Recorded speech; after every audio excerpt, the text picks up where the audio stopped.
En minutos. A partir del 1 de mayo se va a retirar el uso del tapabocas. El presidente Duque explicó que se eliminan algunas medidas de bioseguridad, colegios, centros de salud y transporte masivo entre las excepciones del tapabocas. ¿Qué opinan los expertos y cómo recibió el comercio la decisión? Tenemos las reacciones.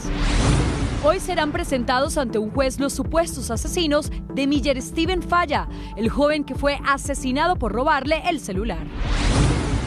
No para de llover en el país. Una familia fue arrastrada por la creciente de una quebrada en Arbeláez, Cundinamarca. Noticias del mundo. Los conmovedores testimonios de los niños ucranianos que esperan el fin de la guerra. En deportes, la selección femenina de fútbol sub-20 logró cupo al Mundial de la categoría. Acompañamos a las jugadoras en su proceso. Señal Colombia, el canal de los deportes.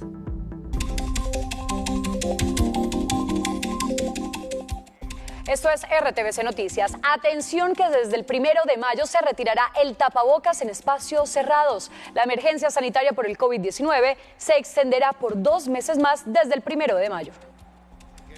Acompañado del ministro de Salud y del director del DAPRE, el presidente Iván Duque anunció la medida. A partir del 1 de mayo se va a retirar el uso del tapabocas en espacios cerrados, con la excepción de los servicios de salud, los hogares geriátricos, el transporte y los espacios cerrados dentro de las instalaciones educativas. Duque aclaró que estas medidas se aplicarán en los municipios que hayan llegado al 70% de doble dosis y que hayan logrado el 40% de dosis de refuerzo. También se anunciaron medidas para quienes ingresan al país. A los viajeros de otros países que vengan sin vacuna, pero deben suplir tanto los que tienen una sola vacuna como aquellos que no estén vacunados con una prueba de PCR no mayor a 72 horas. No se pedirá el carnet de vacunación para entrar a eventos públicos y privados de carácter masivo. La emergencia sanitaria por el COVID-19 se extenderá por 2 meses más desde el 1 de mayo.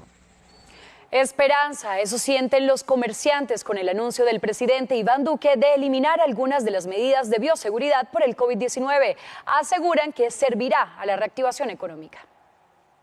Con la eliminación de las medidas, los comerciantes esperan lograr los niveles de ventas previos a la pandemia, sin restricciones de aforos y la posibilidad de acceder a los locales sin la exigencia del carnet de vacunación. Esperan el regreso de más compradores. Desde FENALCO celebramos la medida tomada por el Gobierno Nacional para abolir el tapabocas de los espacios públicos y privados, guardando, por supuesto, las normas de los porcentajes de cumplimiento en el proceso de vacunación. Las expectativas son favorables, pues el más reciente informe del DANE, Colombia registró 8,1% de crecimiento de la economía para febrero de este año. Creemos que es una medida acertada que va a producir un efecto de continuar recuperando la economía colombiana.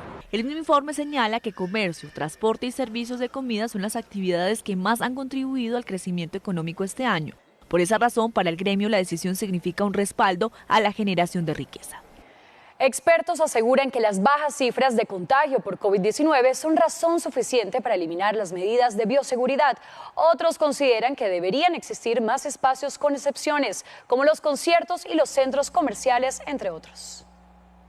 Los avances de Colombia en la vacunación también son argumento para los especialistas que respaldan la eliminación del tapabocas. Si vamos a mirar las personas vacunadas en Colombia, la semana pasada murieron más o menos unas 11. Eso es como 1.5 muertes diarias.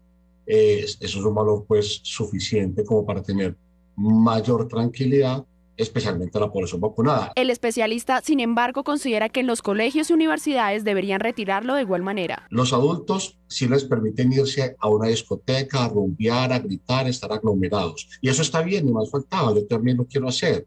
Pero lo que no veo sentido es que si vamos a hacer eso los adultos, ¿por qué nuestros hijos tienen que estar con un tapabocas en una aula de clase?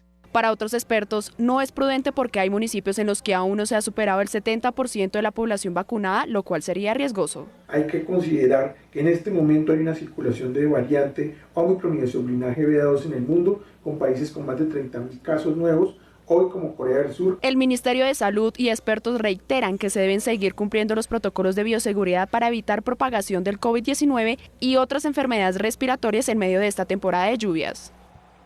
Ahora revisemos cómo va la vacunación en el país. Han sido aplicadas 82.443.202 dosis contra el COVID-19, 35.409.389 esquemas completos, personas que tienen el esquema completo. Y en el país hay 249 casos que fueron reportados por COVID, de los cuales 7 personas fallecieron.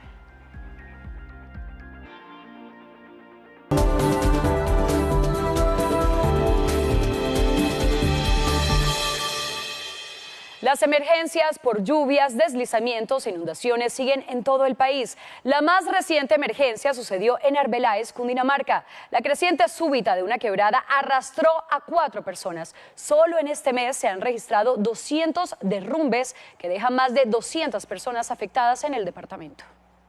Desde muy temprano, el equipo de rescate inició la búsqueda de las personas desaparecidas luego del desbordamiento de la quebrada La Lejía en Arbeláez, Cundinamarca. Debido a una creciente súbita genera la afectación de 4 personas, las cuales son arrastradas por la corriente, 3 adultos mayores y un menor de edad.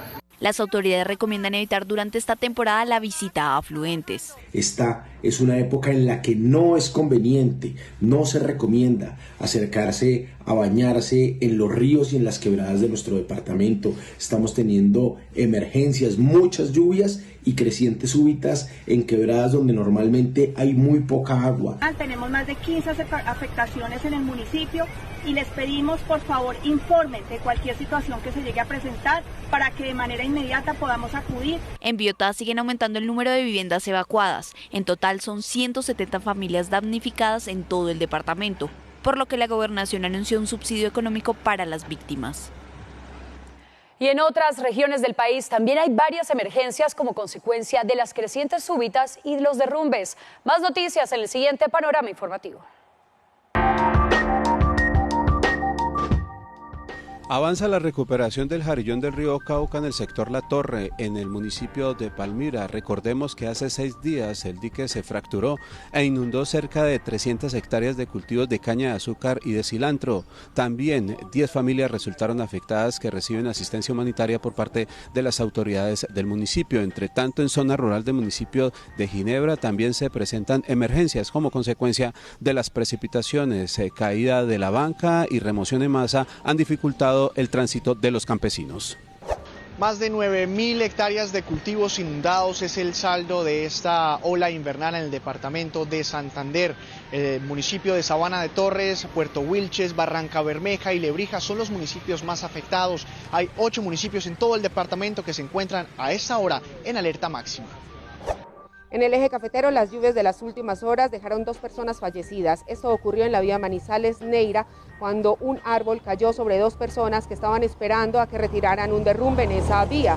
Las personas fueron identificadas como Rosmira Carmona, quien murió en el sitio, y Enrique Carmona, quien murió horas después en un centro asistencial de Manizales. Además, en el municipio de Salamina, la quebrada El Recreo sufrió un desbordamiento ocasionado por las lluvias, lo que dejó varias viviendas afectadas. La quebrada también se llevó un puente que perjudica la movilización de por lo menos 2.000 personas en ese municipio. Entre tanto, en Bogotá, algunos barrios ubicados en Ciudad Bolívar, Bosa y Kennedy son los más afectados por la ola de lluvias. Katy Sánchez está con la comunidad del barrio La Ruleta, que durante esta temporada sufre por la falta de alcantarillado y vías en buen estado. Katy, buenas tardes, adelante. Muy buenas tardes, nos encontramos desde el barrio La Ruleta, ubicado en la localidad de Bosa, una zona que se ha visto inundada en medio de las lluvias y la ola invernal que azota la capital del país. Estamos con doña Alba, ella es líder social. Muy buenas tardes, bienvenida a RTVC Noticias. ¿Cuál es la situación a esta hora de la tarde? Muchas gracias a ustedes por venir y tomarnos en cuenta esta problemática tan grande que tenemos. Es el emposamiento de las aguas por las lluvias, ya que no contamos con alcantarillado. Nosotros hemos pasado derechos de petición, todo a acueducto, alcantarillado, hemos hablado con la alcaldesa. La alcaldesa Claudia López hizo un recorrido por acá y dijo que iba a hablar con el IDU para que nos dieran una pronta solución, que nos tuvieran en cuenta, y de esto hace 1 mes y medio, 2 meses, y ya entró totalmente el invierno y no hemos visto nada de ayuda. Y es que como ustedes se pueden dar cuenta, algunos carros quedan atascados en estas aguas y el barro, como ustedes se pueden dar cuenta. Adicionalmente es importante resaltar que las personas que se dirigen a los colegios, como los niños, por ejemplo, a veces se resbalan y llegan con el uniforme embarrado a las instituciones y a los diferentes colegios públicos. Sin embargo, se han hecho varios llamados de petición también al IDU, también al IDIGERA, bomberos, donde a veces tienen que venir para poder dar ayuda a estas personas que lo necesitan. Seguimos con la comunidad y con la gente en medio de esta ola invernal que azota la capital del país y también toda Colombia.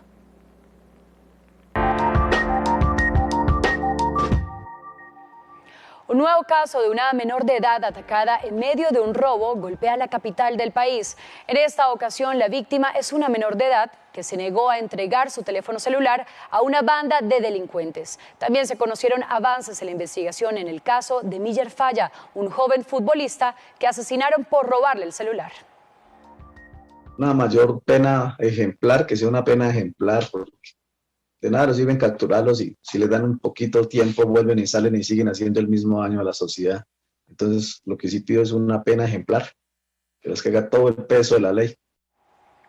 Cambiamos de tema porque la Procuraduría le pidió a la Corte Constitucional que tumbe la reforma a la Ley de Garantías, argumentando que esta reforma es contra la Constitución. Esta ley fue aprobada por el Congreso el año pasado y le permitía a las entidades territoriales suscribir convenios interadministrativos durante los 4 meses antes a las elecciones presidenciales. El Alto Tribunal ya estudia más de 40 demandas con respecto a ese tema.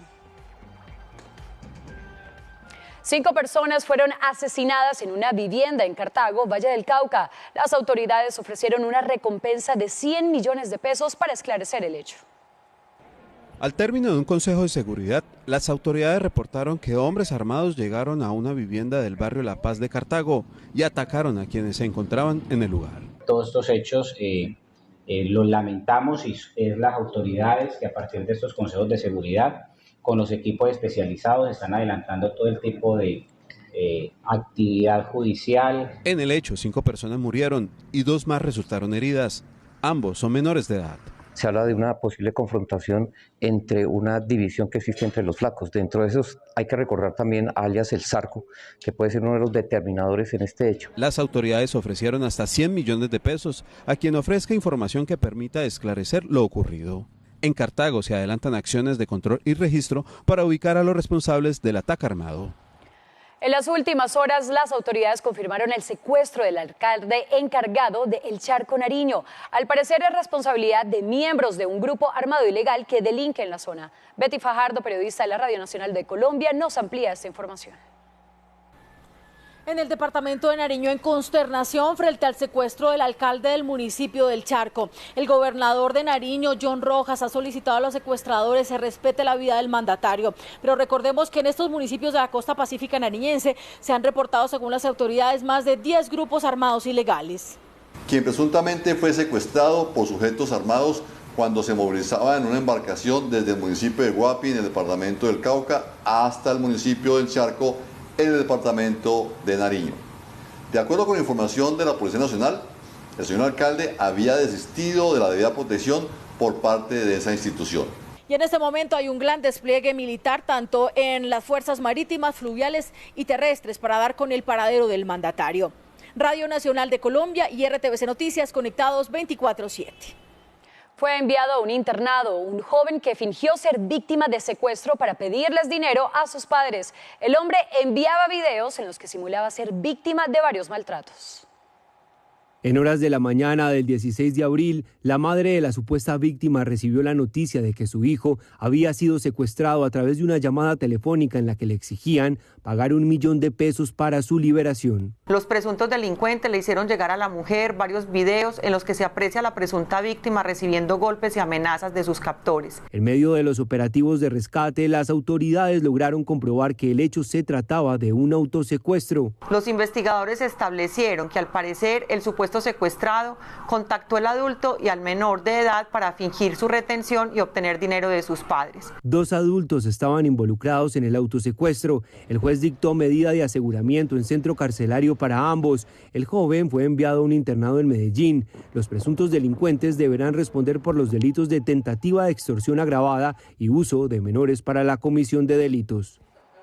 Las autoridades intensifican la búsqueda de Andrés Felipe Zapata Castrillón, ahora prófugo de la justicia y señalado de violar cerca de 12 mujeres en Medellín. Zapata estaba recibiendo atención médica por una herida en una mano en el Hospital La María. Allí solicitó permiso para ir al baño y se fugó por una ventana del lugar. Según la fiscalía, este hombre amenaza a sus víctimas haciéndose pasar por un integrante de una banda criminal y así comete las violaciones. En Barranquilla, 2 ladrones hicieron un millonario robo a un almacén de electrodomésticos del sur de la ciudad. Inicialmente, uno de ellos se hizo pasar por cliente, luego entró otro hombre que encañonó al administrador del lugar, pero el arma se le encasquilló 2 veces. A pesar de tener tapabocas, la cámara de seguridad logró captarle 2 tatuajes, uno en el lado izquierdo del cuello y otro en el brazo derecho. Las autoridades buscan a las 2 personas.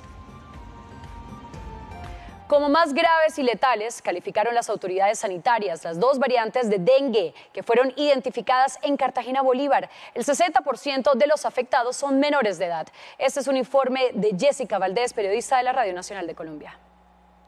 Y es que algunos de los síntomas para identificar las variantes DEN 2 y 3 del dengue son moretones en la piel, dolor abdominal constante, fiebre permanente, sangrado en las encías y en la orina. Y ante la circulación de la enfermedad, Ana Sánchez, directora operativa de Salud Pública del DADIS, explicó la ruta de acción para prevenir estas variantes. Evitar todo aquello que pueda ser un criadero como las llantas, los tarros, donde se acumule agua y se pueda convertir en un criadero para el Aedes aegypti, que es el mosquito transmisor del dengue.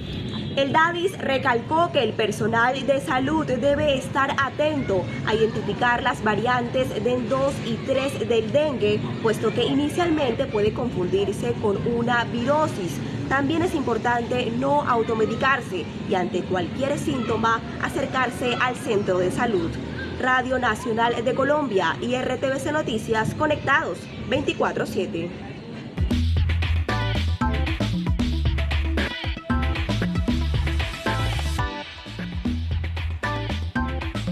Sabina, qué orgullo lo que ha logrado el fútbol femenino en Colombia y que además hemos podido ver por la señal de Señal Colombia. Claro que sí, Carolina, estoy feliz y qué bueno que hoy que estamos las 2 mujeres contar de la selección femenina, sub-20, sub-17, todo lo que han logrado y esos partidos los han visto ustedes acá por nuestra señal, por eso siempre hay que estar muy pendiente del canal oficial de todos los deportes, porque tenemos siempre los deportes aquí, Carolina, y quiero contarle a usted, a todos los televidentes, que nos vamos al Mundial. La selección Colombia femenina sub-20 se clasificó a la Copa del Mundo de la categoría que se disputará en el mes de agosto, eso será en Costa Rica. El equipo de Carlos Paniagua terminó con 4 victorias, 2 empates y 1 derrota. Cada gol ante Uruguay fue una pincelada. Por esta liga las jugadoras vinieron con algo de ritmo, que eso fue lo que a la postre nos sirvió para competir en un suramericano tan difícil como este sub-20. Fue un equipo que con el pasar del sudamericano se vio más acoplado y mucho más efectivo a la hora de concretar las jugadas. Destaco la berraquera, el coraje que tuvimos en cada partido. Muy orgullosa de todas mis compañeras por el gran trabajo que hicimos en este sudamericano. Gisela Robledo terminó siendo heroína. Con doblete ante Venezuela y ante las charrúas, anotó 7 tantos y fue vital en la clasificación al Mundial. Esa experiencia de que ya estoy viviendo en Europa, de Copa Libertadores, de jugar mundiales, de jugar suramericanos, la traje aquí. A mi selección, creo que le aporté mucho a esta selección. Y en Señal Colombia vivimos y compartimos esta clasificación de nuestras guerreras junto a ustedes. Después de 12 años sin Costa Rica, la tricolor espera seguir haciendo historia. Ese fue por el lado de la sub-20, pero recuerden ustedes que también aquí en nuestra pantalla pudieron disfrutar de ver a la selección Colombia femenina sub-17 clasificar al Mundial de India. Todo eso ocurrió aquí en Señal Colombia, así que ustedes siempre tienen que estar muy pendientes de nosotros, de nuestra programación, porque es la primera vez en la historia que 2 selecciones femeninas clasifican a los 2 mundiales de la categoría sub-17 y sub-20. Este equipo, que también dirigió el entrenador Carlos Paniagua, peleó hasta la última fecha el título sudamericano ante Brasil y cayeron 1-0. Ese cupo al mundial, ustedes lo disfrutaron por Señal Colombia, que es la casa de las selecciones femeninas de fútbol. El Mundial de India será en el mes de octubre. La Liga Colombiana tiene 2 nuevos líderes. Deportes Tolima y Millonarios ganaron sus respectivos partidos. Nacional empató y Cali se quedó sin equipos en las fases cuadrangulares. Millonarios dio otro golpe contundente ante Santa Fe este semestre en Liga y fue tan duro que los Cardenales buscan técnico. Me parece que nos comportamos bien. A pesar de que la cancha no estaba buena, intentamos hacer nuestro inicio de juego, intentamos hacer nuestra posesión. América empató con Jaguares y se despidió de los 8. Tengo que rescatar el espíritu combativo que el equipo tuvo para intentar primero sostener el 1-0 y después jugar con el 1-1. Y Deportivo Cali nada que levanta. 9ª derrota para los de Rafael Dudamel, que tienen más dudas que seguridades. Finalmente no fluye por más que lo intentes de diferentes formas, con diferentes alternativas, y son momentos. Restan 2 partidos para que se concluya la fecha 17. Cortuluá versus La Equidad este lunes a las 4 de la tarde y el martes Pasto versus Patriotas a las 7:40 de la noche. Y atención, porque tenemos noticia importante para las pesas y el deporte olímpico del país. Colombia será sede del Mundial de Pesas. Así lo acaba de confirmar la Federación Internacional de Halterofilia, que confirmó que tras la baja de China, Colombia será el país que albergue el máximo evento de pesas del mundo a disputarse a finales de noviembre o inicios de diciembre de este año en Bogotá. Felicidades a la Federación y también a nuestros atletas, que demuestran que no solo somos potencia en el deporte, sino que el país tiene la capacidad de albergar eventos de esta magnitud. Hasta acá la información deportiva.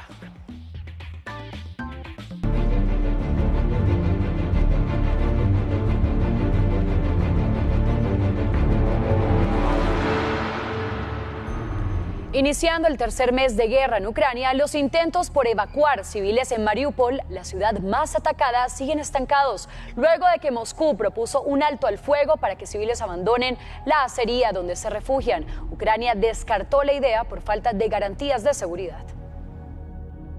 El largo y el ancho del suelo ucraniano sigue sin iniciar sus días como lo hacía 9 semanas atrás. Ya reconoce estos incómodos visitantes y los atajos para seguir con vida. Aún así, malherida y agobiada, logra ser anfitriona de quienes la apoyan. Muchas gracias a los Estados Unidos que realmente están ayudando a Ucrania. Quiero agradecerles y agradecer al presidente Biden por su apoyo a mi país. Anthony Blinken, secretario de Estado de los Estados Unidos, y Lloyd Austin, jefe del Pentágono, son los emisarios de más alto nivel de la Casa Blanca que pisan Kiev desde los tiempos de guerra. Ambos consideran que poder hacerlo es seña del éxito y tenacidad de Ucrania al impedir los planes ofensivos en su suelo, y de ahí que le garanticen apoyo hasta alzarse ganadores y hagan estas promesas. El regreso de diplomáticos estadounidenses a Ucrania a partir de la próxima semana, incluida la intención del presidente Biden de nominar un nuevo embajador en Ucrania, la embajadora Bridget Brink. Entre tanto, Rusia oxigena su agresión asestando golpes simultáneos, al menos 5, sobre arterias ferroviarias ucranianas en su afán de colapsarla, mientras dice revisar las causas de un incendio en un depósito de combustible en su territorio muy cerca de la frontera binacional. Entre tanto, miles de muertos, heridos y millones de desplazados siguen aumentando por minuto, mientras el desenlace de esta guerra se hace más difuso. La guerra que llevó Rusia a Ucrania afecta a toda su población. La niñez y la juventud cedieron sus rutinas para escapar de los bombardeos. Muchos pasan los días en refugios improvisados con la ilusión de volver a vivir en un país en paz. Al despertar el 24 de febrero estaba muy asustada, estaba temblando. Cuando lo más cálido a la mano para seguir viviendo es un lugar como este, la esperanza es el arma más potente, capaz de vencer el miedo a que no haya un mañana. Si suena una sirena hay que bajar inmediatamente. Si se escuchan disparos es mejor bajar también. Sin un blindaje sofisticado ni ser indestructibles, estos búnkers improvisados, como este en la planta subterránea en un edificio de Kharkov, ven florecer la niñez en medio de la guerra y suponen el lugar más seguro para que puedan imaginar un mundo mejor, uno en paz como el que les arrebataron. Alguien llamó a mi padre desde su antiguo trabajo y nos dijo que tomáramos nuestras cosas y documentos e ir al oeste de Ucrania o a otro lugar. Pediré un deseo para mi cumpleaños o para el año nuevo, que esta guerra termine lo antes posible. Dotada de un temple inusual, así crece la Ucrania más joven, una forjada por el fuego cruzado, una que entremezcla su inocencia con la dureza de la vida expoliada, una que relatará una guerra, pero una que separa desde la esperanza. La obligatoriedad de pruebas de COVID-19 a escala masiva en el distrito más grande de Beijing, la capital de China, desató en sus residentes un afán de abastecimiento sin precedentes, y todo por el temor de que les impongan un confinamiento similar al que sufre Shanghái desde hace unas semanas. Ante el aumento de la demanda, los principales supermercados de Beijing han ampliado sus horarios de atención, y grandes cadenas de supermercados afirman que duplicarán los inventarios considerando los grandes colapsos sanitarios durante la crisis del COVID-19. Al menos 110 personas murieron luego de la explosión de un depósito clandestino de petróleo al sur de Nigeria. Según informes de la policía, la escena del estallido se encontraba llena de vehículos usados para transportar el petróleo robado. Por su parte, el gobierno informó que esa es una práctica habitual en el país. El hecho ocurrió en una zona devastada por décadas de vandalismo y de explotación ilegal de hidrocarburo. El pasado viernes, pero hasta hoy se dio a conocer.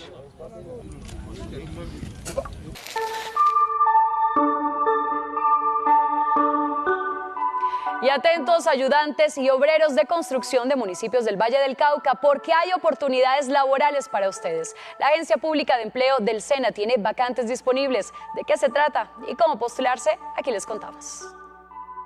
En oportunidades para que ayudantes y obreros de construcción trabajen en municipios del Valle, vaya a la página agenciapublicadeempleo.sena.edu.co. Allí debe dar clic sobre la sección vacantes. Luego escoge el departamento Valle del Cauca. Selecciona el ítem operación de equipos del transporte y oficios y escoge la convocatoria. Ojo, porque antes de empezar cualquier proceso, debe crear un usuario y contraseña para registrar sus datos en la plataforma. Al ingresar le aparecerán las generalidades y requisitos como ser colombiano, ser bachillero técnico y tener mínimo 6 meses de experiencia laboral en el área. Atentos, porque son 73 vacantes, con salarios de hasta 2 millones de pesos mensuales que se están ofreciendo en diferentes empresas de Cali y municipios como Palmira, Cartago, Yotoco, entre otros. Recuerde que la convocatoria va hasta que se agoten los cupos. Y muy importante, si quiere seguir informado 24/7, nos encuentra en todas nuestras redes sociales como RTVC Noticias.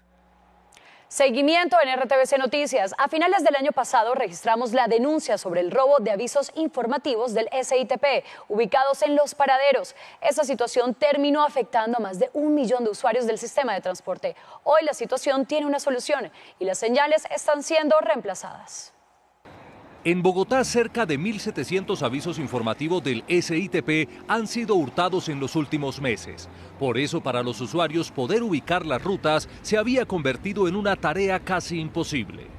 Hoy los avisos informativos regresaron, solo que ahora en adhesivos. Estos adhesivos contienen información básica como el código y el nombre de la ruta y los sitios importantes por donde pasa en su recorrido cada una de estas rutas. En total han sido vandalizadas más de 1.100 señales verticales en toda la ciudad, que han afectado a 1.500.000 usuarios del SITP. Seguimos invitando a la ciudadanía para que se pare en la raya y a través de la línea 123 informe cuando ve daños, hurtos al mobiliario que es de todos.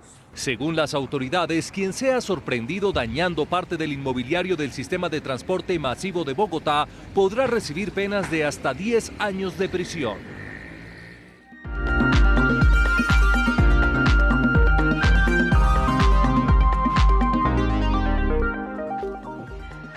La cantante colombiana Soy Emilia presentó el cuarto sencillo de su segundo trabajo discográfico titulado Sugar Daddy. La canción fue compuesta por la artista junto al grupo de escritores Monos y es una respuesta a las canciones del género urbano que habla de la mujer como un objeto y muy poco sobre las conexiones de amor. Una historia contada desde el punto de vista femenino de liberarse de las cadenas de lo material y el aprecio desde lo emocional.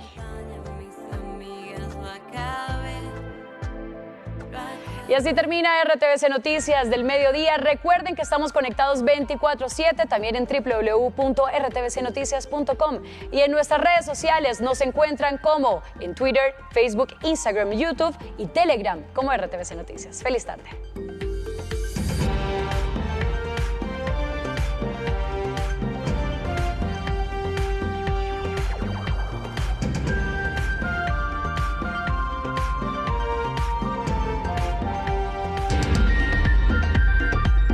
RTVC Noticias del Mediodía.